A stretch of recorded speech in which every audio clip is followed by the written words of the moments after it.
So maybe a first question would be, give us a state of just your tribes.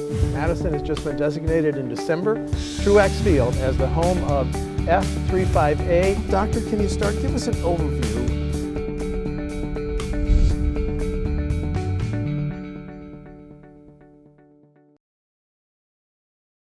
Wisconsin's ag industry was already dealing with low commodity prices and tariffs. They didn't need COVID-19, but it's hit Wisconsin's ag industry hard. But we have federal programs and now a new state program designed to give farmers direct aid. So it's June Dairy Month, so I'm especially glad that Randy Romanski, Secretary of the Department of Ag, Trade, and Consumer Protection, Joe Brager, President of the Wisconsin Farm Bureau, he's a farmer, he farms in Buffalo County, Darin Von Ruden, President of the Board of the Wisconsin Farmers Union, can join us. Mr. Von Ruden farms in the Westby area. Gentlemen, good morning. Thanks very much. Thank you. Thanks, Steve. Thanks for having us, Steve. Well, first let's talk about the I shorted it, $50 million Wisconsin Farm Support Program. Randy, talk about when farmers can apply and the process, and we're going to show the Department of Revenue link that farmers can use. So give us an overview prior to we talking to Joe and Darin. Thanks, Steve. You were right on when you opened it up and said that farmers had already had some challenging times, and COVID-19 just heaped on top of that. Nobody really could have foreseen the impact that COVID-19 had. But one of the important things that Governor Evers identified is that it was really important to make sure that we could do whatever we could to provide some resources to farmers to help in any way. And so he set aside $50 million for something called the Wisconsin Farm Support Program. And that is where eligible farmers can apply for a direct payment that would be anywhere between $1,000 and $3,500 based on a sliding scale. The application period opened yesterday, and it goes through June 29th. So we encourage people to sign up early, get in the queue. It's not a first come, first serve proposition. We want to make sure that we exhaust funding for farmers through this program, but we do encourage people to sign up. I can report that I just got off a phone call with the Department of Revenue, and so far in a little over 24-hour period of time, there have been more than 4,000 applications for the program. So we appreciate the fact that farmers are jumping in, applying for the funding. And again, the goal for the governor's program, for the program, is to get some resources out into the hands of farmers, because right now there are a lot of challenges out there because of COVID-19. 4,000 apps already, Randy, correct? Yeah. Okay. Yeah. Joe and Darin, why did groups like you and 6 other groups, including the cattlemen's, pork, soybean, cranberry, potato, and vegetables, why did all of your groups petition for this $50 million? Whoever goes first. Joe, go. Our farmers, you mentioned when we started, Steve, thank you very much, that agriculture was already in a little bit of a struggle financially here. Dairy and a lot of agriculture have gone through roughly a 5-year downturn. So this coronavirus came at absolutely the worst time. Just when we thought we were going to turn the corner, beginning of the year, we had the trade programs going on. Prices seemed like they were going to tick upward. They absolutely collapsed. 35% down in dairy and beef prices across the board. And that was extra disturbing because we saw shortages in stores when the supply chain was disrupted. So farmers are in desperate need of support. And I think this is a huge step. And I do appreciate very much, I think the takeaway is that this program in and itself won't make anyone whole for the losses, but it speaks volumes of the commitment the governor, the Department of Ag, and the state of Wisconsin has for the farmers that produce the food. So we are very appreciative of the support at this time.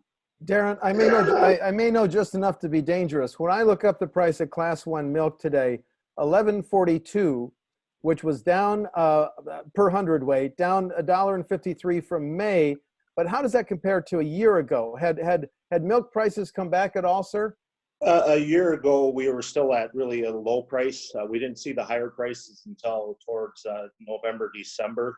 And then we were looking at having a higher price throughout the year of 2020, and then COVID-19 hit, which, drastically reduced our prices. We were looking at $20 hundredweight milk back in December for conventional farmers, and by mid-March, we were being told or going to see prices in May in that 11 to 11.50 range. The average cost of production in the state of Wisconsin right now is in the $17.50 to $18 range. So if you look at what the actual pay prices is, we're only getting about 2/3 of what we really need. Well, it broke my heart as a grandson of a state of Ohio dairy farmer to see milk being dumped. Have either of you had to dump milk, gentlemen? I have not. I'm sorry. Yep, go ahead, Joe. I have not, but Darin, That's go okay. ahead. Joe, and then Darin. All right, I have not, but unfortunately, there were many farmers that had to, and that is very. Besides the low prices, that really strikes a blow to those farmers that are working so hard to provide that quality product, only to have to dispose of it. Not because of quality or anything like that. I'd hate for anybody to draw that connection, but simply because they were unable to move it as quick as it needs to move to be fresh. And Darin, have you had to dump any? Yeah, no, I have not. We're actually an organic farm, and they've weathered the COVID situation a little bit better than the conventional farms have, but we haven't. But we're just looking at the dumping that had to happen too. It's really a sign of the way our system is. We're so concentrated on trying to deliver on a day-by-day basis versus having somewhat of a storage capacity that in times of crisis we could use that products in other ways. Okay. Randy, when I go to the Department of Revenue website, it says that this could apply if you had $35,000 gross income in 2019. So there are some limits, and could you talk about who's eligible? And again, give us the range on payments. Was it $1,000 to $3,500, please?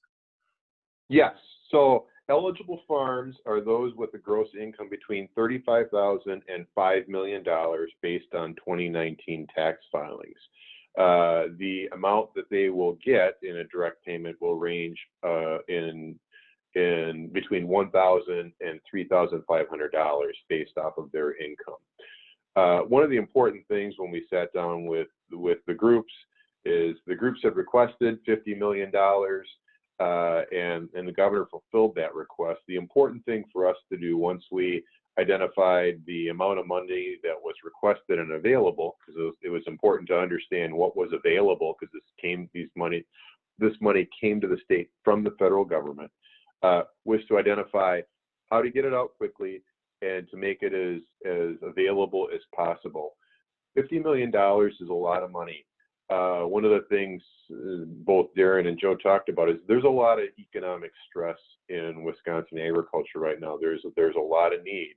And the important thing is that we wanted to work with the organizations to set up what made sense for parameters of eligibility. And so this is a number that we came up with as a result of working with the groups. The important thing was to identify farmers that were still in existence, and try to get the dollars out the door as quickly as possible. Well, just a quick follow-up, Randy. When do you think our farmers will be, you've got 4,030 apps already. When do you think this will be paid? And is it the traditional process of checks in the mail? Great question, Steve. I got to tell you, working with the Department of Revenue has been tremendous. They worked with us, they worked with the organizations, they worked with the governor's office to set up this application, which is relatively seamless. The traffic on the site is going well, the application is working.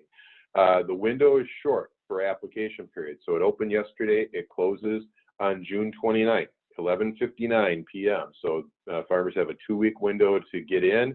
And again, the goal with that quick turnaround is to get the dollars out the door, which the Department of Revenue anticipates happening by mid-July. So the turnaround for applying is quick. The turnaround for getting those dollars out the door is quick as well.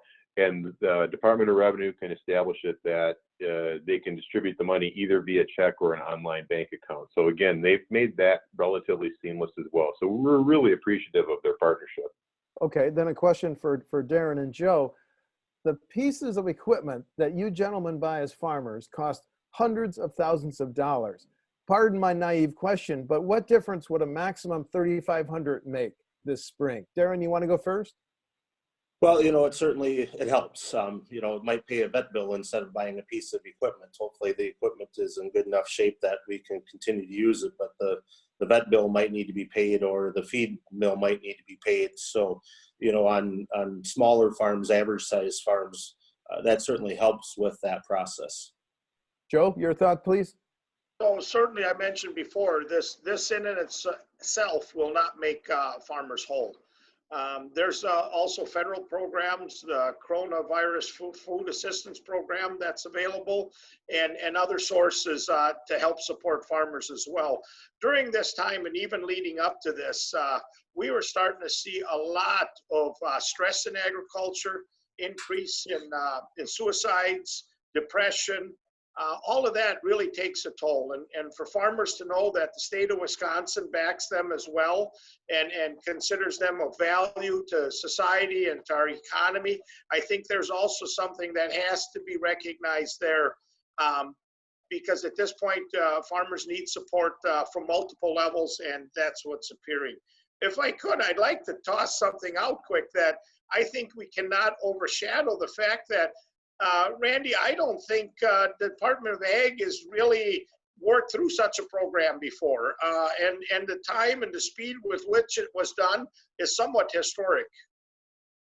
Please, Randy. Thanks, Joe. Yeah, in fact, we don't typically have this kind of funding available that comes through our agency. In fact, nobody can recall ever pushing these kind of dollars out the door. And that's why it's really important that we develop partnerships with the organizations that were engaged in the discussion and with the Department of Revenue. Organizations like the Federal Farm Service Agency regularly push out millions of dollars to farmers through programs, and the application period is well known. There's a system in place. We don't have those systems in place because we don't usually handle this kind of money.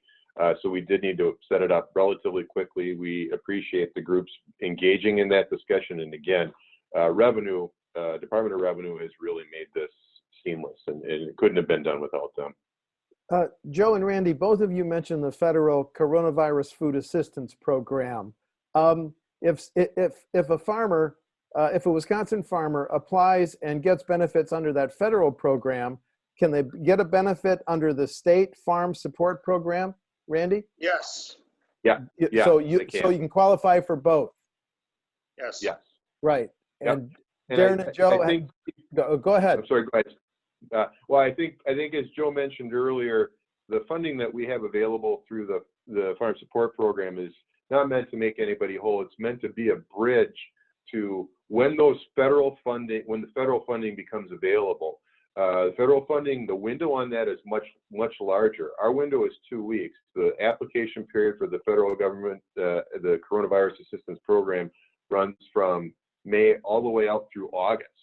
So as farmers are applying to that process, the funding that's available through the program that Governor Evers set up will be a bridge to help get some dollars in their hand, as Darin said, maybe pay a vet bill, help out with some costs on the farm in the interim. Joe, is there anything that I missed there? No, I think you hit it very well. When I talk about stress in the countryside, I've gotten the phone calls from the farmer that doesn't know if he can pay his electric bill this month. And so we're in dire need, and we talk about a bridge to other funds. The other thing that I'd like to talk about is I think 10 minutes to fill out the forms or the application for this program, and even the coronavirus food assistance program, tremendous amount of support from FSA and helping farmers fill those out. So whether it's local or national, very easy to fill many of these forms out, and very supportive people. Darin, can you talk about the relationship between the federal and the state program, please? Well, I think Joe and Randy have covered it rather well. There's all farmers are eligible for all of them that meet the income guidelines, you know. So we've applied for our federal and actually got the check there already. So, you know, we'll be doing the same here at the state once we get around to it, now that we're done with the haymaking and spring planting. Got some time over the next week to get that done. And it's important to say that both the federal and the state programs are grants. They're not loans. They don't have to be repaid. Do I have that right, gentlemen? That's correct. That's correct. Okay. What about the 50 million? You two gentlemen lead statewide trade, important statewide trade ag groups. Do you foresee, I know you don't know the future, none of us do, but do you foresee coming back and asking for some more aid in the future here? A big thing that's going to happen is, how does this corona play itself out? Things are looking like going further into the year, they could be improving. Could we have widespread outbreaks? Could we have basically a round two? More disruption to the markets? It's impossible to say. But we also recognize that the state has limited dollars. And the state is struggling in some regard because of decreased revenues, almost as much as some of the farmers out there. So we recognize the difficulty and the hard choices that were made in order to support agriculture. Well, Randy, have you heard any talk about round two of the state farm support program? I think Joe is correct. You know, Steve, you're an avid budget watcher, and you've probably seen the tea leaves get unveiled with the response to COVID-19. The state coffers have also been affected. DATCP and other agencies have had to already do a 5% lapse for this fiscal year. My guess is there are some austerity measures in place as we look ahead to how the state agencies respond. But I guess I would echo what Joe just said. I just got off a conference call with some ag lenders today where we were talking a little bit about what's the future look like, and the milk price. It's June dairy month. The milk price is taking a jump up this month. There are a variety of factors that play into that. Obviously, opening trade markets certainly play a role in that. Some of the food assistance programs, getting dollars and dairy products and other food to the food insecure certainly helps a little bit. And all we can do is look forward and continue to work in partnership with everybody involved, and then look at what the economic factors play out, like Joe indicated. And the hope is that milk prices and other commodity prices will start to climb out of this and hold strong.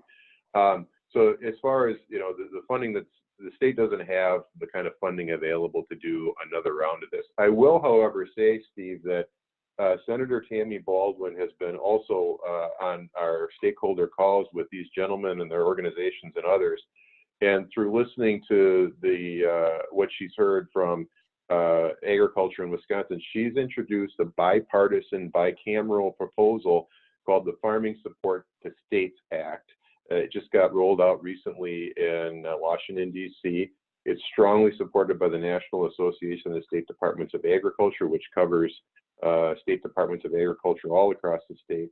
And that proposal looks at what a next round of federal funding might look like for addressing needs that are occurring in states. And the valuable thing about that is, we've read it, Steve, is that it's flexible, where it would give the dollars to the states, and then they could use it to address the impacts that they've seen in their state. So how Wisconsin would roll that funding out, if it passes, would look different than how New Mexico would or how Georgia would, but it's targeted specifically to agriculture.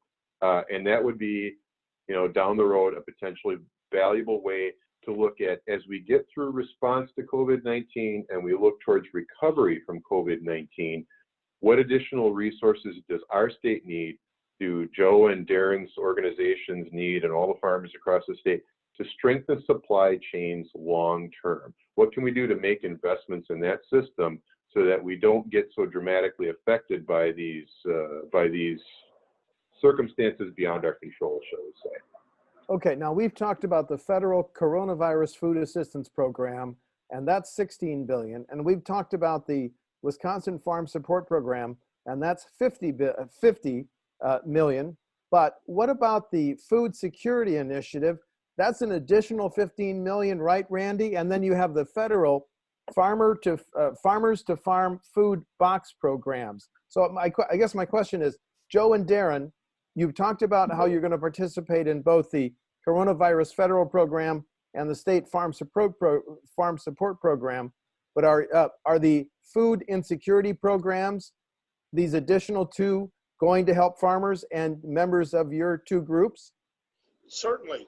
One of the things that I think we all have to recognize is that the coronavirus there are very few people that have not been, and very few industries that have not been affected by coronavirus. You know, when we talk about Wisconsin, oftentimes dairy comes up, but the ethanol producers, with the reduction in travel, started out with a little bit of a fuel war, but how travel has been cut has hit them tremendously in their prices. We have consumers, people laid off, unable to get basic necessities. Making food purchase available by the federal government, helping with food banks. And we've done some work here, even in Wisconsin, in making, I cannot be more prouder of our farmers who have stepped up as tough at times they have to make donations to food banks, to provide milk, cheese, dairy, you name it, the gamut of agricultural products, even though they're struggling. I think that anytime we move products to consumers and the people who need them, the farmer benefits as well. Everyone wins. Okay, so Darin, Wisconsin residents, whether or not they're on the farm or not, have a understanding and support for the plight of the ag industry? Oh, I certainly think so. You know, talking with our friends from Milwaukee and the larger cities in the state, you know, they're really keeping an eye on what's going on in the farm, because they realize that if there's no food on the shelves, farmers are not out there in the countryside, and then vice versa. If farmers are, you know, really struggling and we're going out of business at a rate that we are, you know, how long is the food really going to be on the shelves for them? And I just want to say too, to Randy or to Joe's comment on, you know, what farmers have done for the food shelves and the food banks around the state. You know, we've done donations through Farmers Union too, and at a time like now when the consumer really doesn't have the ability to go out and purchase and they need that help. It's one of those things that farmers usually, and we tend to help our neighbors out whenever in need. And I think COVID-19 has certainly pointed out the likelihood that we want to help each other out in this process.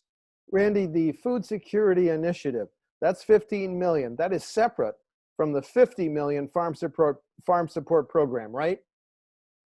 That is correct, Steve. Yes. So okay. In addition to the $50 million that the governor made available for the Wisconsin Farm Support Program, there's $15 million for the Food Security Initiative. And the important breakdown there, and both Joe and Darin alluded to it, is the importance here is connecting. It's a know your farmer, know your food component that we're looking at here. Is making sure that we're reinforcing the fact that we're fortunate to live in a state where there's agricultural production and processing happening all around us. The gentlemen on the screen with us here, their organizations and so many across the state of Wisconsin are working every day to feed us and the people of the United States and the world. And so it's important that when challenges like COVID-19 happen and there becomes, so what do you get with that? You get disruptions in the supply chain. We already talked about milk disposal. There in other states they've had to euthanize animals instead of sending them to market. That's a dramatic change, and consumers have a hard time grasping the fact. Wait a minute, how can we say that there's too much milk and it has to be disposed of, and yet I go to the grocery store and I can't find milk or dairy products in the grocery store? Well, one of the things that we did at the Department of Ag Trade and Consumer Protection right away was we established some partnerships.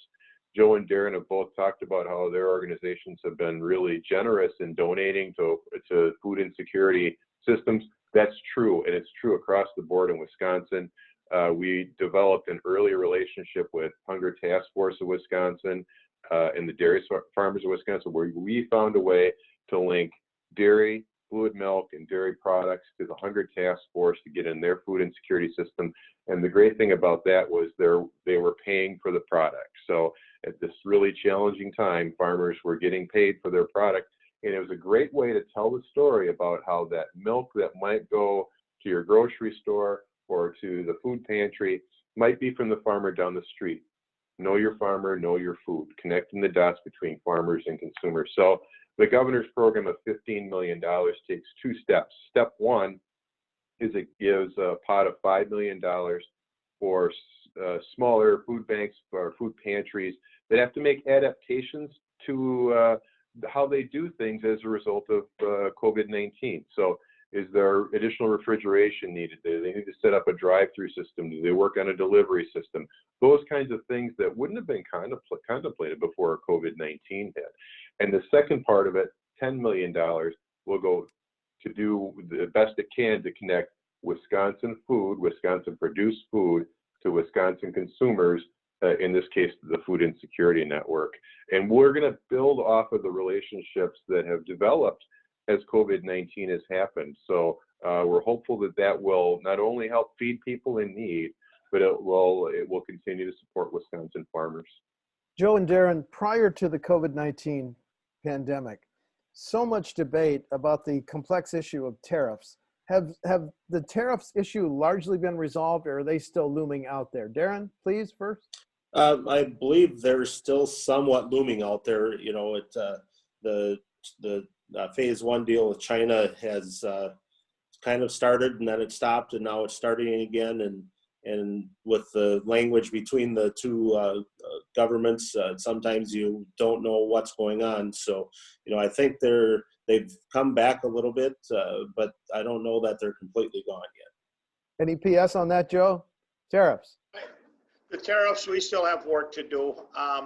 Again, the excitement that this year started out with certainly has been overshadowed by COVID once again, and many of the things ended up slowing down or taking a little back seat to what needed to be done, whether within the United States or globally, in dealing with COVID. So we're looking for ramping up of those activities again as everything gears up, and let's see how that goes. Okay, we got just a few minutes left. Two final questions for both Joe and Darin, and then one final for Randy. Joe and Darin, what most concerns you about the next 3 months? Look out, 3, 4, 6 months. What signs of hope do you see? Joe, do you want to go first? Most concerns and hopeful. Again, a concern for us is there going to be a resurgence of COVID that once again would prompt more restrictions or bring that into play and further disruption. The other thing that, you know, while this price was going on, and there was a lot of prediction of milk being $9 for a long time, you know, and then we've had some farmers in fear of that, locking in considerably lower prices, and now the price has climbed somewhat, leaving them on the other side of this price thing. So, you know, hindsight is 20/20, right? But when you're in the moment, you're trying to deal with as best as you can that time. So I think, you know, while prices move up, those prices are still not going to be shared by everybody as a result of the extreme fluctuation we've seen. And Darin, I'm sorry. Go ahead. Darin, Go ahead, Steve. Yep. Oh, excuse me. I didn't mean to cut you off, Joe. Darin, your biggest potential concern and sign of hope that you see? Well, I agree with Joe. You know, the biggest concern really is if we have a reoccurrence and more cases, you know, with the reopenings that we're starting to see some of that in some states. So if it gets to be a bigger national problem, you know, we could see a downturn in commodity prices again. I hope that doesn't happen, but when you look at the cancellations of major sporting events again, you know, a lot of different events around the state of Wisconsin here are being canceled throughout the summer months because of the COVID-19 interests. But, you know, I think the probably the positive is how we as citizens of the state of Wisconsin and the United States are really pulling together and trying to beat this thing. And if we continue to use the proper protocols that are needed, such as masks and hand washing to beat the virus, hopefully we can do that and have a good fall. Okay, Randy, we'll give you the last word. Biggest worry, sign of hope, sir. I think I would agree with both Darin and Joe. Getting through coronavirus and doing so in a way that we don't lapse back is really important. I've heard the governor say this: we want to get through this, do it right, do it once, so that we don't lapse back. So it's really important that we focus on that, and it's something we should be aware of. The way we talk about it at the department is that we're all in this together, and by us I mean our agency, other state agencies, our partners at the state level with the agriculture organizations and trade groups, and our federal partners. We're all in this together. So I guess I'll borrow a page from Darin and say we need to go at this together and work together. And the other concern is whether we continue on this path of reopening, or if there's a little bit of a bubble because there's a recurrence of COVID-19, which we all do not want to have happen. We look at international markets. It's really important to Wisconsin's economy.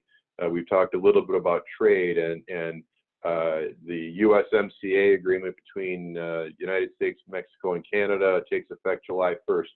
We're optimistic because Canada and Mexico are such strong trade partners of ours that we can start to make some ground.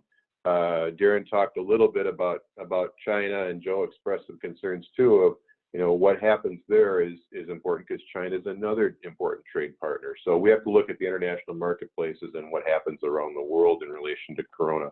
As far as optimism goes, I would say that I'll also go back to we're all in this together. We at the department focused on COVID-19 and viewed our role during a pandemic to say we're going to do everything we can to support the industry that we partner with and keep food on the shelves in the grocery stores. And one of the things that we learned along the way is it's important to have everybody have a seat at the table and make sure that everybody's coming to work and provide solutions. And credit to these gentlemen, their organizations, and all the other stakeholders that we've worked with, Steve. We've really seen the world of agriculture come to put its resources to bear to work together, and I look at that as a positive moving forward. That collaboration and working together to support Wisconsin agriculture. Agriculture is a $104 billion industry in the state, and some people don't realize that. It's extremely important to our state's economy. Supports a lot of jobs, supports a lot of families. So I think we have a strong core infrastructure here. We have good partners who are pulling the rope in the same direction. Our agency views itself as a resource to the industry, and our goal is to support the citizens of the state. And that's my optimism looking forward. We've got good partners to keep going forward. Okay, and let's end the show this way. We're going to put up the link to the Department of Revenue site to how to apply. But Randy, one more time, what's the deadline? Because it's a pretty short window to apply for up to $3,500 under the Wisconsin Farm Support Program. What's the deadline? Yes, the Department of Revenue website is available for applications through 11:59 p.m. on June 29th, 11:59 p.m. on June 29th. So we encourage farmers to apply as soon as possible. WisconsinEye wants to thank Randy Romanski, Secretary of the Wisconsin Department of Agriculture, Trade, and Consumer Protection, Joe Brager, President of the Wisconsin Farm Bureau, holding up the milk, and Darin Von Ruden, President of the Wisconsin Farmers Union Board. Thank you very much. Thank you. Thanks, Steve. This program is a production of WisconsinEye, an independent, nonpartisan, nonprofit media network with a mission to inform, educate, and engage the citizens of Wisconsin. WisconsinEye is the nation's first and only independently funded state civic broadcast network, providing gavel-to-gavel access to government proceedings and events at the state capitol.